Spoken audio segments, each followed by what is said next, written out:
They are among those born in the heaven of the comfort from others' transformations. Ananda, thus it is that although they have transcended the physical and the six heavens, the traces of their minds still become involved. For that they will have to pay in person.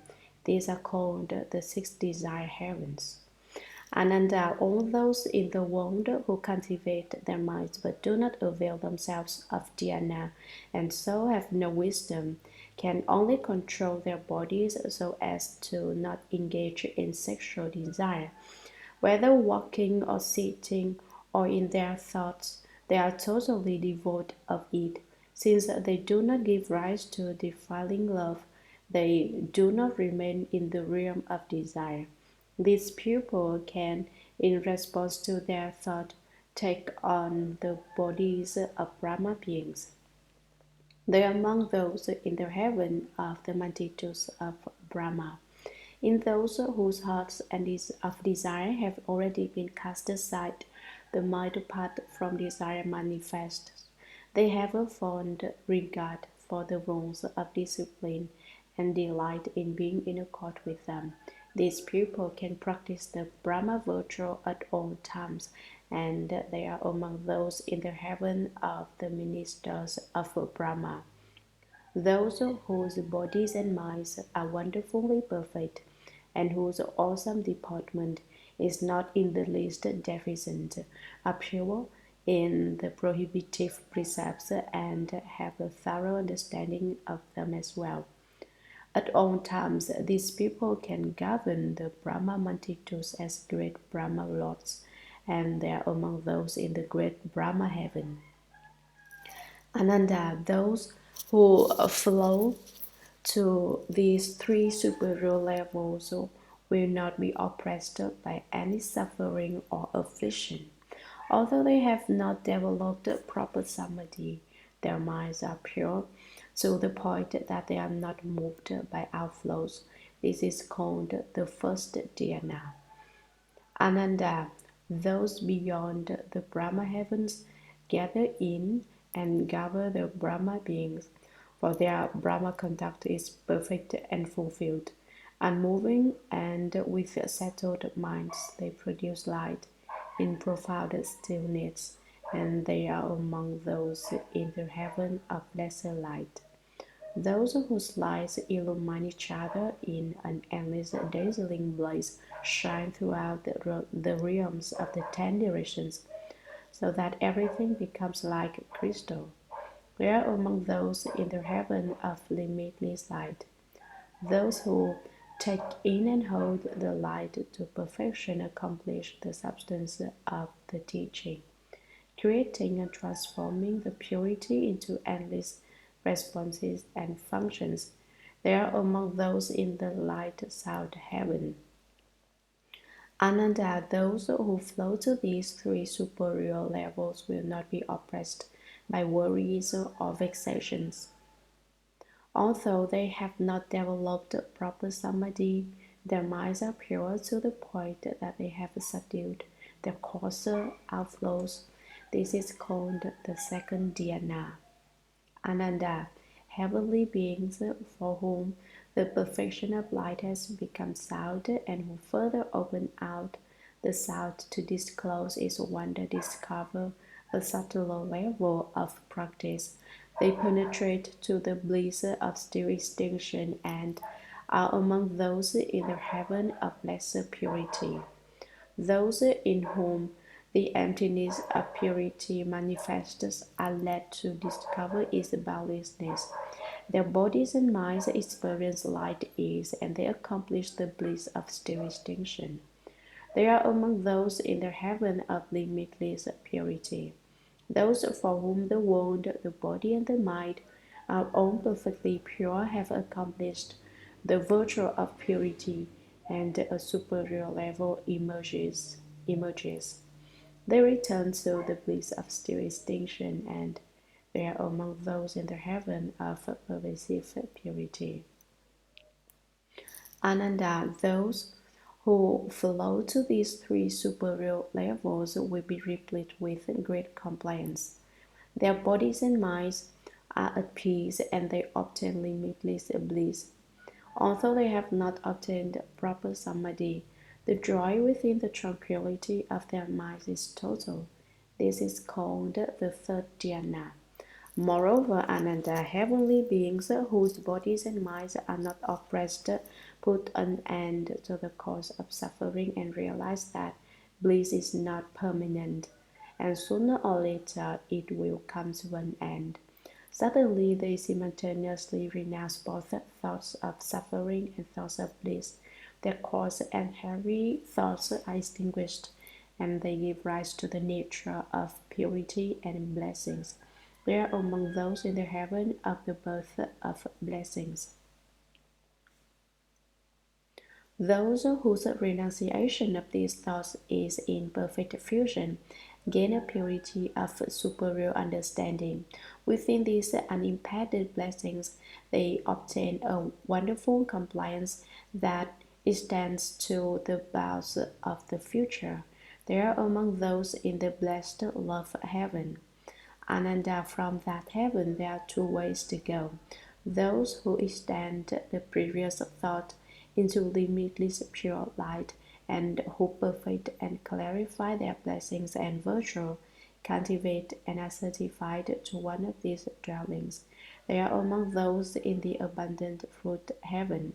Those who extend the previous thought into a dislike of both suffering and bliss, so that the intensity of their thought to renounce them continues without cease, will end up by totally renouncing the way.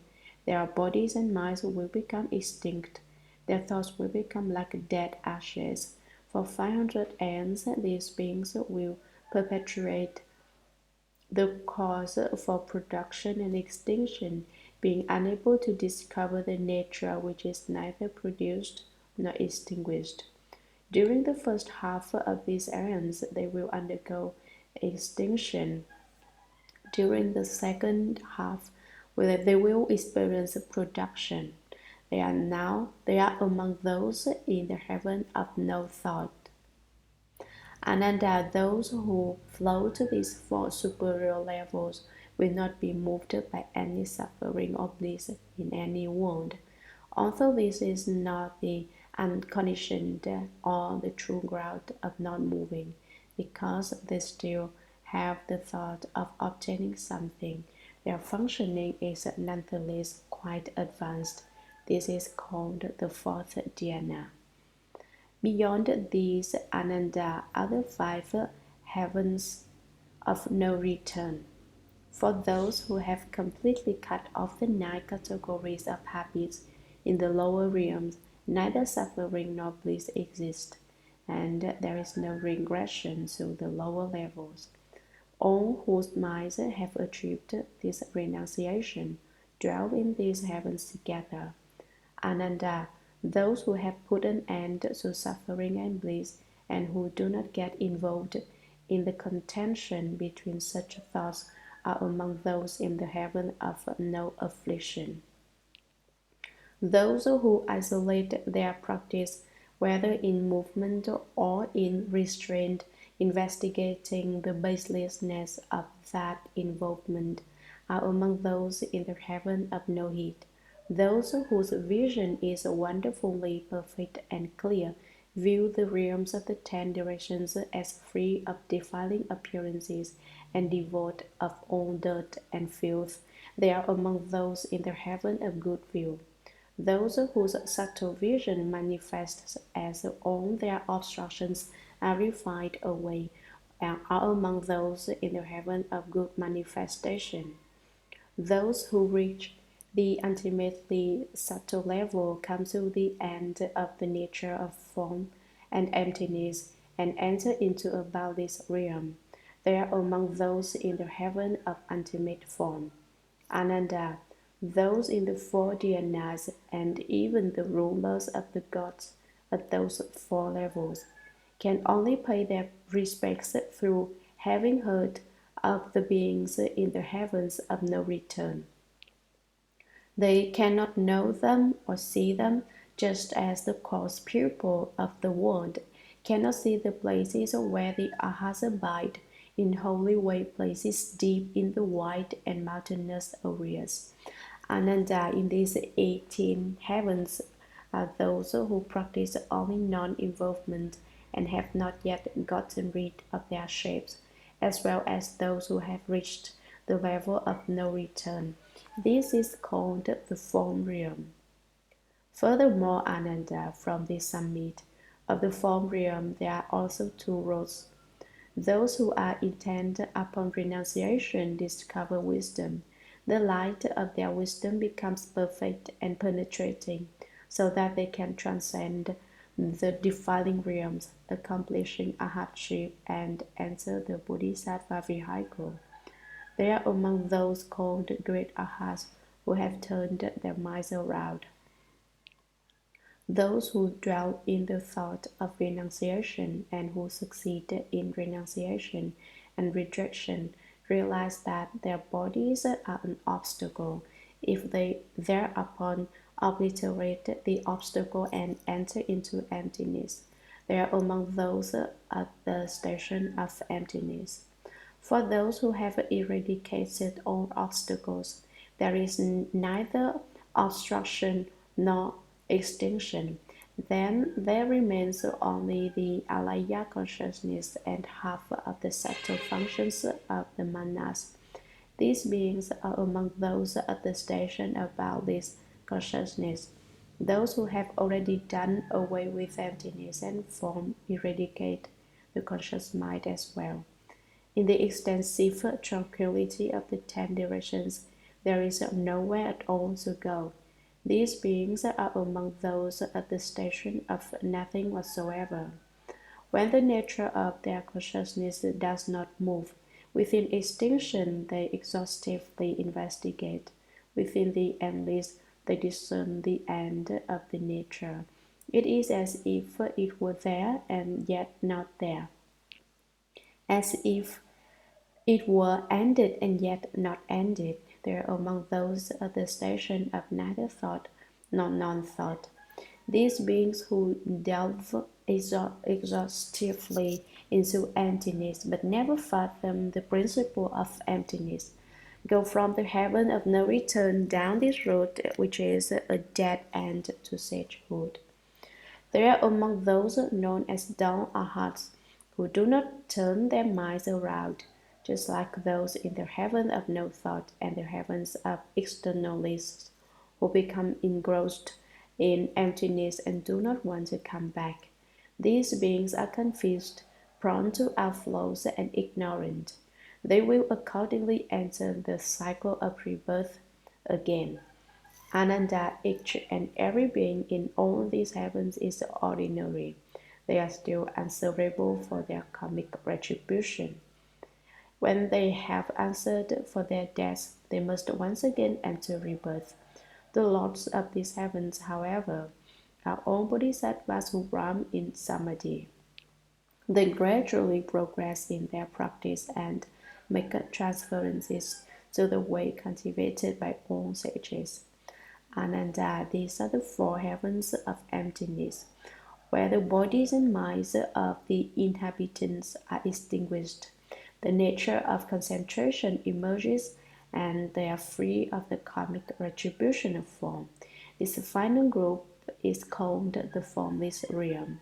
The beings in all of them have not understood the wonderful enlightenment of the bright mind. Their accumulation of falseness brings into being false existence in the 3 realms. Within them, they falsely follow along and become submerged in the 7 destinies. As Putkalas, they gather together with their own species or kind. Furthermore, Ananda, there are 4 categories of asuras in the triple realm. Those in the path of ghosts, who use their strength to protect the Dharma and who can ride their spiritual penetrations to enter into emptiness, are asuras born from eggs. They belong to the destiny of ghosts. Those who have fallen in virtue and have been dismissed from the heavens dwell in places near the sun and moon. They are asuras born from wombs and belong to the destiny of humans. They are asura kings who uphold the world with a penetrating power and fearlessness. They fight for position with the Brahma Lord, the god Shakra, and the four heavenly kings. These asuras come into being by transformation and belong to the destiny of gods. Ananda, there is another baser category of asura. They have thoughts of the great seas and live submerged in underwater caves. During the day, they roam in emptiness. At night, they return to their watery realm. These asuras come into being because of moisture and belong to the destiny of animals. Another thought is that when the seven destinies of hell dwellers, hungry ghosts, animals, people, spiritual immortals, gods, and asuras are investigated in detail, they are all found to be murky and embroiled in conditioned existence. Their births comes from false thoughts. Their subsequent karma comes from false thoughts.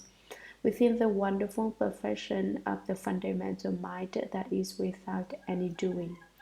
They are like strange flowers in space, for there is basically nothing to be attached to. They are entirely vain and false, and they have no source or beginning. Ananda, these living beings who do not recognize the fundamental mind, all undergo rebirth for limitless compass. They do not attain true purity because they keep getting involved in killing, stealing, and lust, or because they counter them and are born according to their not killing, not stealing, and lack of lust. If these three karmas are present in them, they are born among the troops of ghosts. If they are free of these three karmas, they are born in the destiny of gods.